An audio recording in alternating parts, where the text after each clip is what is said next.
CAE Listening and Speaking Skills by Diana Pye and Simon Greenall. Published by Cambridge University Press, 1996. This recording is copyright. Cassette 1, Side 1. Unit 1, Section A. Listening. Activity 1. Well, the listening paper for CAE is on tape, and it includes all the time needed to read the questions, write the answers, and transfer them to the answer sheet, which is called the OMR. So, when you're running the exam, you don't have to keep stopping the tape to give the candidates time to complete their answers. The whole exam takes about 30 minutes in all. Now, there are 3 basic question types: multiple choice, gap fill, and matching techniques. The texts come from a number of different sources, such as radio broadcasts and announcements, conversations and discussions, speeches, talks and lectures, and what we call box pop interviews, which are little extracts from interviews with people in the street. There are 4 sections, A, B, C and D, and there'll be between 40 and 50 questions or items.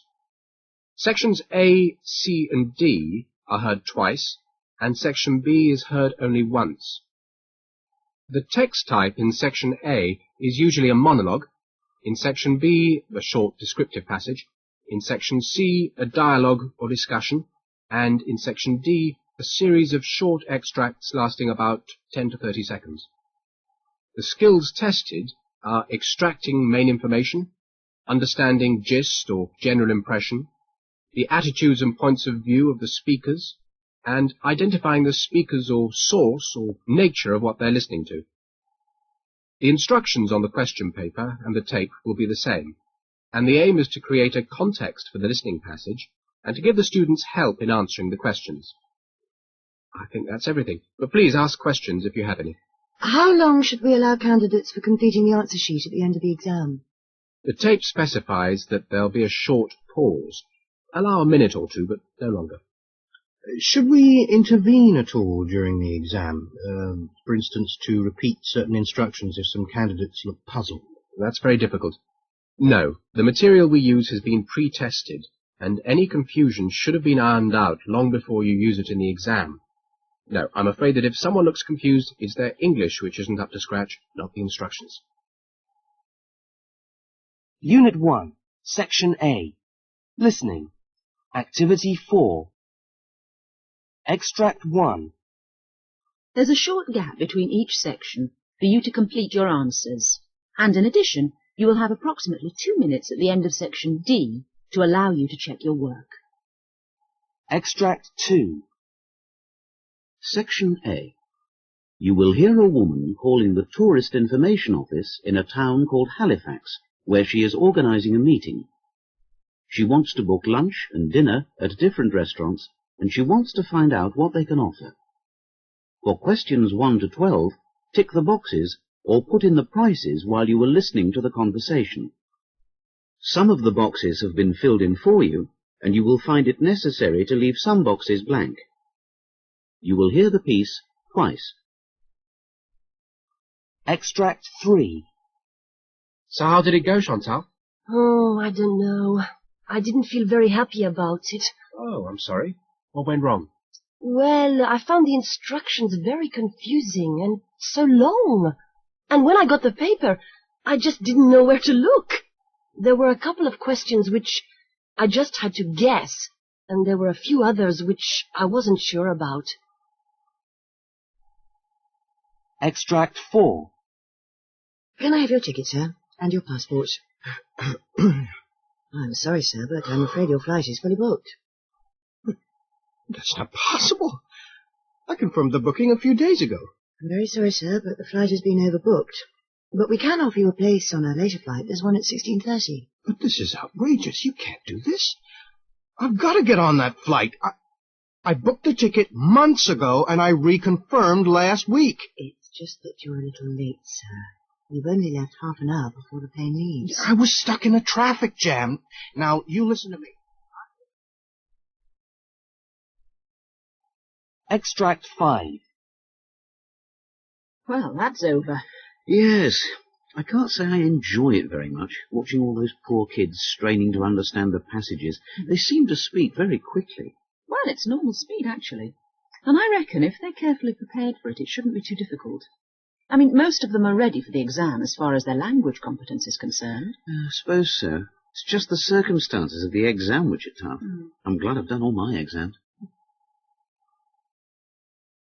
Unit 1, Section B. Speaking. Activity 1. Okay, hello. My name is Steve Chadwick, and this is my colleague Rhiannon Williams. Hello. And your name's Patrick. Okay. Alessandro. Alessandro. Right. Now, do the two of you know each other? Yes, we have been together in the same class. Should I introduce you? Yes, if you like. Alessandro, you could tell us a little bit about Patrick. Yeah. He's Patrick. He comes from Switzerland, and he's 26 years old. And he graduated last December in economics. And after this course, he will look for a job in his country, in Switzerland. Can you tell us something about how Patrick is in the class? So the teacher said, or usually says, that he is a bit demanding, and because he likes demanding strange question or very difficult question, and sometimes the teacher is not in a position to answer all the question. Yeah, so he's a difficult student. Yeah. Do you think that's true? Maybe. I heard the same once. Yeah. From a student or a teacher? No, from a teacher. Good. Now, Patrick, could you tell us a little bit about Alessandro? Yes, his name is Alessandro. He is coming from Switzerland as well, but not from the German, but from the Italian part.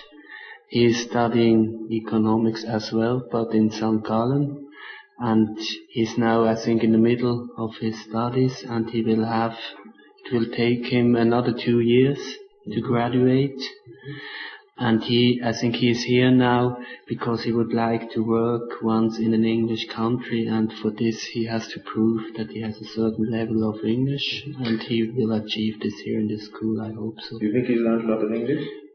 Yeah, I think so, really, because he was quite quiet in the beginning, and now he became more and more lively, and he can express himself now properly, I would say.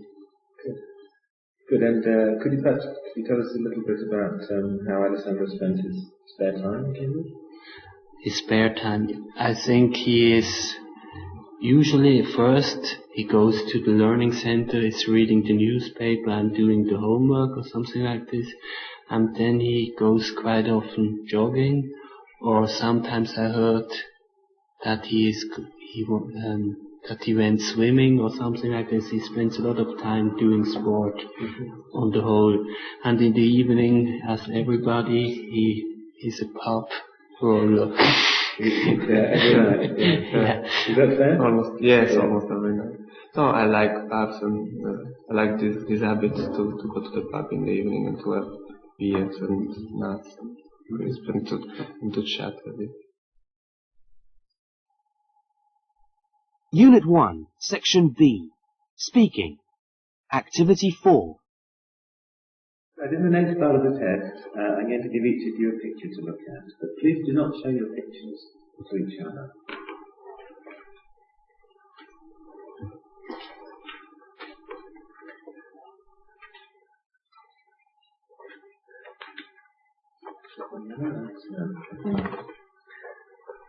Now, your pictures are similar, but they are not the same.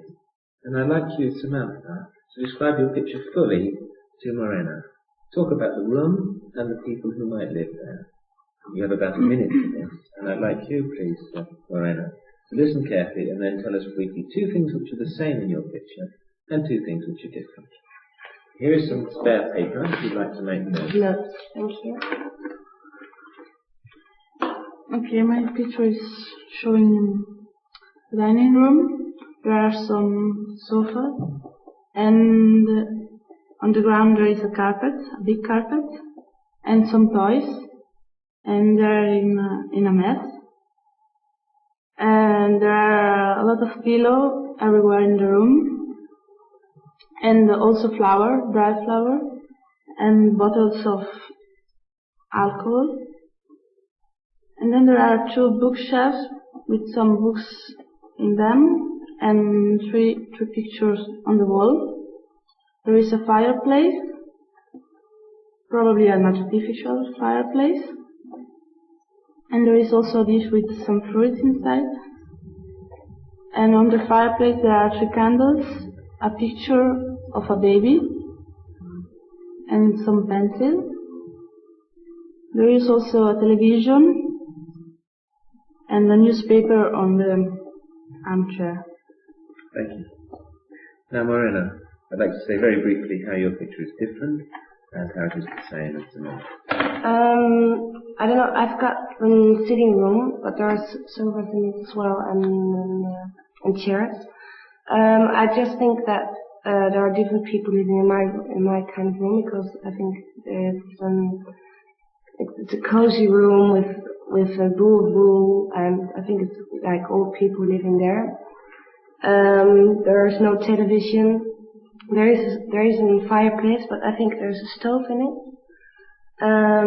There are no toys, but there are books like yours.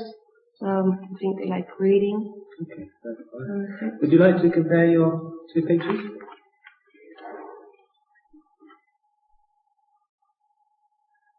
It looks quite like.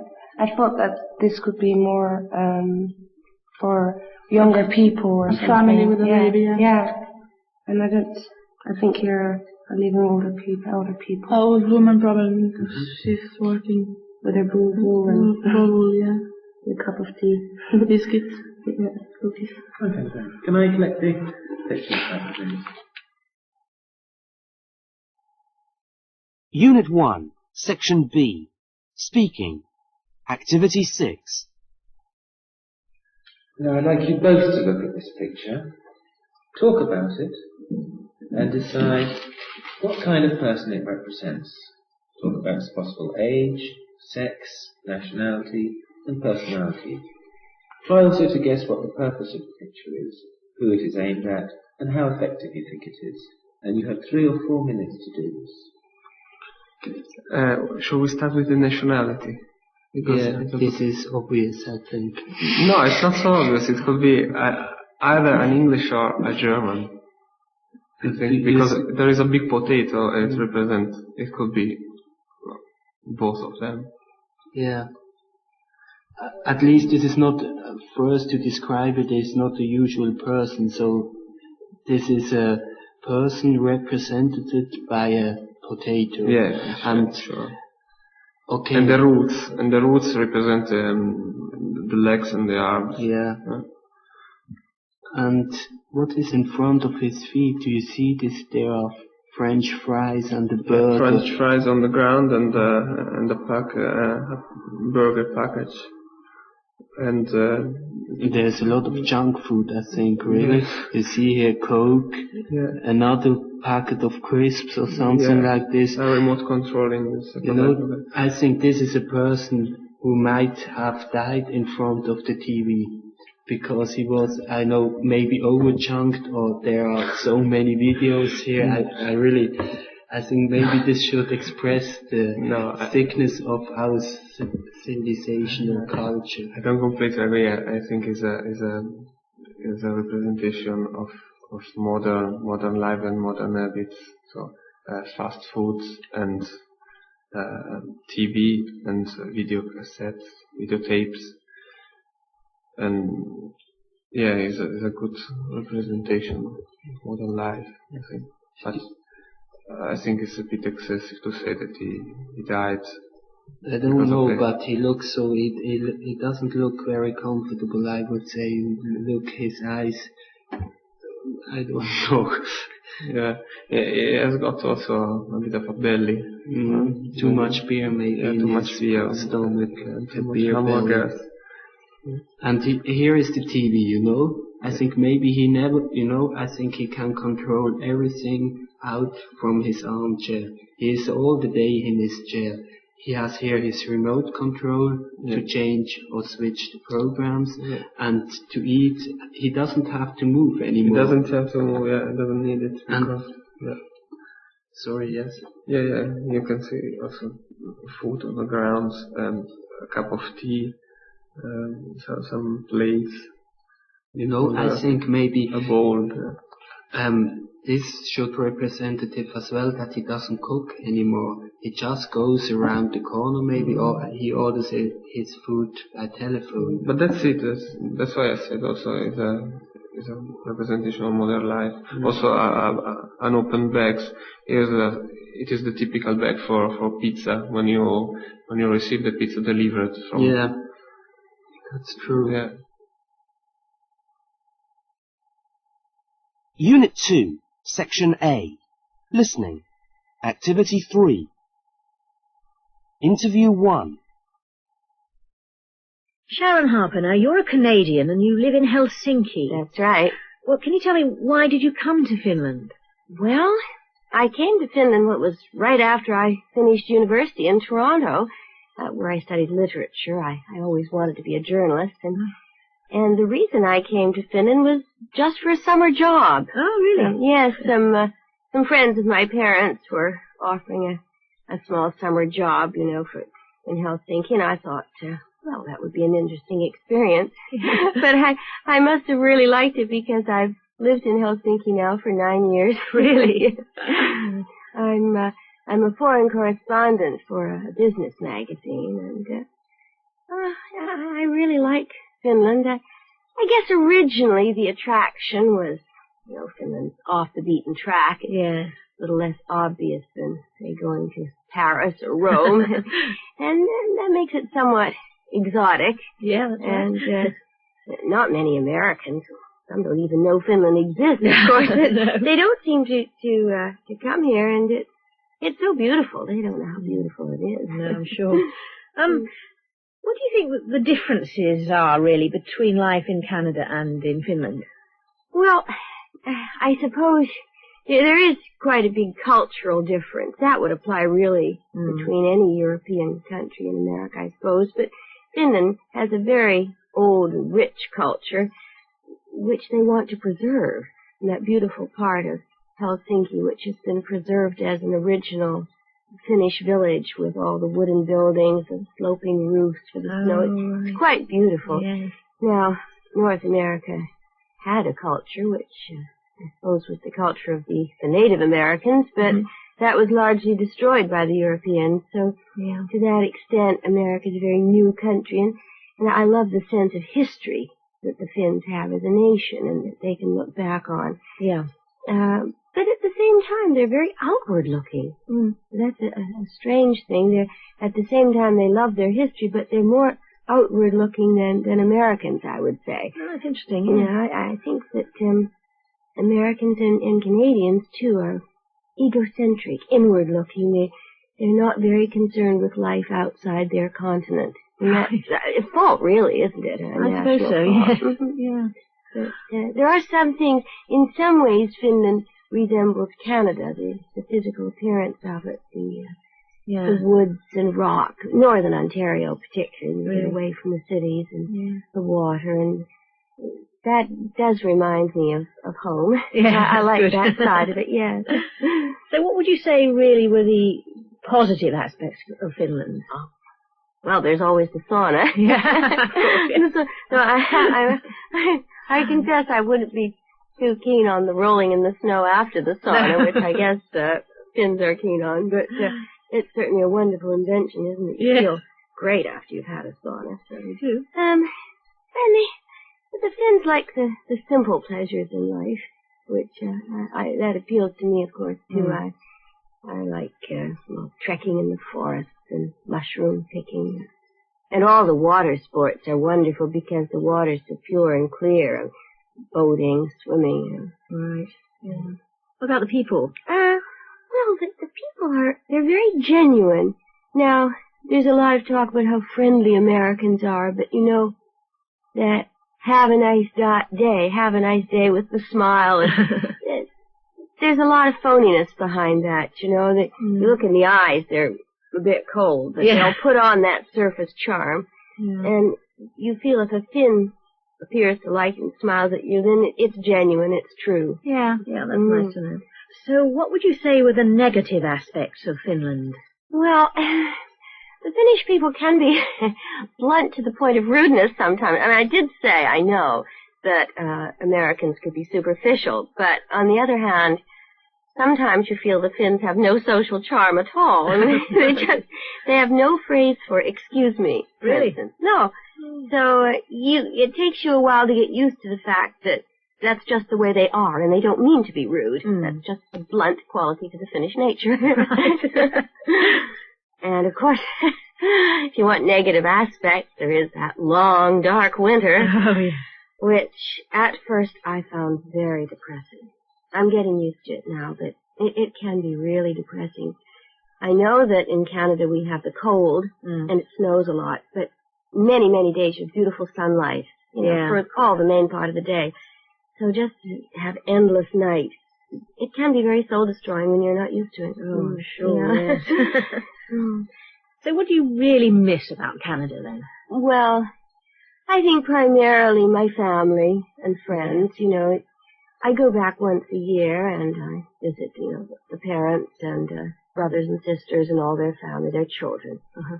Getting to know them as they grow, I think, is what you miss. You just see them from one year to the next. And I love those hot Canadian summers, not so much in Toronto, but getting out of Toronto, the cottage area. Lovely hot weather. And the beautiful color in the trees in the autumn, the wonderful sugar maples and the elm trees turn yellow. It's so beautiful in the winter, in the autumn, I mean, but the winter's very much the same. Lots of snow. Oh, well, thank you, Sharon. That's really very interesting. Not at all. Interview 2. Stephen Wareham, you're from Britain. Yeah. So why are you living in Hungary, and how do you feel about moving there? Why am I living in Hungary? Well, my wife's Hungarian, so I moved to Budapest because she found it rather difficult, really, to adapt to obviously what is a very different life in England. So when I came to Hungary, it was a very exciting time, actually. A lot was changing, but obviously it felt strange for me. Yeah. But obviously you get used to anything, and as time has gone on, I've become sort of more comfortable here. I'm a freelance food and wine writer, so it's a very interesting time that way, obviously, because the wines. If I were going to France, it wouldn't be so interesting with because everything's been discovered about French wines, but there's so much more obviously with Hungarian wines. Yeah. So I want to get more involved with sort of import-exports of of different sort of foodstuffs to Hungary. Right, yeah. So what would you say then were the difficulties living in Hungary for you? The difficulties, well, obviously the language. My Hungarian is just appalling, and you do feel sort of left out a bit, even when friends from work or my wife's friends come for dinner. I can't really converse. No, so it is a problem. Yeah. Talking of that then, what's your opinion of Hungarian cuisine? Well, it's very rich. It's a sort of peasant kind of food, pork, paprika. It's quite heavy, actually, and it's obviously very different to English cooking, and the vegetables, which I like, sort of just kind of sort of with a bite, with a crunch to them, they're cooked to death. Oh, dear. However, there are some very good restaurants. Things are getting better, and that's, since I've been here, things have got a lot better, and it'd be interesting to see how, the food changes now that, so many more different ingredients are, readily available. Yes, yes. So what would you say then were the negative aspects of life in Hungary? Well, because of, the old communist system, lots of Hungarians still are a little bit negative and in themselves, and they find it difficult they lack a sort of sense of incentive in business and personal life. They don't really feel that they control their own circumstances. They're still worried that, Big Brother's looking over their shoulder. And there's a lack of initiative, especially when dealing with bureaucracy. I mean, there is a point to it. I mean, officials will often say, no to anything that you ask them for no, for seemingly no particular reason. What else? What else is there about it? Air pollution. Appalling really? Air pollution, yeah. So what would you say are the positive aspects of life in Hungary? Well, with regards to the people, I mean, despite what I've just said about all their problems with bureaucracy and this sort of, they do have an extraordinary strength of character. And, they are a nation of survivors. And a wonderful sense of humour, terribly, dry, droll. And the quality of life here is very good. The crime rate, which is appalling back home, is very low here. It's not a problem. I'm not worried about, kind of locking up the house. And there's a very good cultural life, very good arts, generally, cinema, theatre's good. Great nightlife, generally. And what else? Public transport, marvellous. Good. Yeah, marvellous. So what do you miss about Britain then? Sunday newspapers, for a start. And I used to love a pint in the pubs there. You don't get, there are bars, but nothing like an English pub. Yeah. And I was brought up in Brighton, so I desperately miss the seaside. Thank you, Stephen. Thank you. Unit 2, Section A. Listening. Activity 6. Exam question. You will hear an interview with Sean Fitzpatrick, an Irishman who went to live in New York. Tick those pictures which show Sean in his new life, and put a cross against those which are not mentioned. Listen carefully. You will hear this piece twice. With me now is Sean Fitzpatrick, who is from Northern Ireland. Now, you went to live in New York about 7 years ago, is that right? Yeah, it was about that, yeah. Can you just tell me what made you decide to do that? Well, I don't know, really. I mean, I think I'd always wanted to live in New York. It had always been a kind of dream of mine, to go there. I was out of work at home, and I scraped the money together, and luckily I found some very well-paid work over there as a barman, I see. And is there anything about Ireland that you miss, particularly? Well, I miss my family, obviously, and I miss my friends, but nothing else, really. Right, so you're very happy in New York. What is it particularly about it that you like?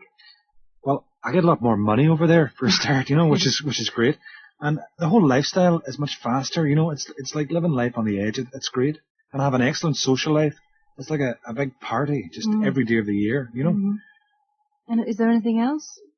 Well, I really like the sport over there. Right. I really got to enjoy it, In fact, the best moment I've had, I think, since I went to America was I went to watch the New York Giants, and they won the 1990 Super Bowl, which was absolutely fantastic. The whole place was electric. It was great.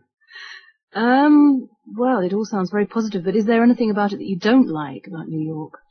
It's quite a dangerous place to live. The crime is pretty bad. I mean, I've been mugged twice already. Really? And it's very unsettling, and I don't like that, Mm-hmm. Do you think that living in New York has changed you in any way? I don't think so. Not really. I mean, the only difference I would say is the amount of nonsense that I have to listen to from the customers in the bar. They talk a lot, the Americans, you know what I mean? And they talk a lot of rubbish a lot of the time. Right. But other than that, no, that's great. Good. Thanks. That's the end of Side 1.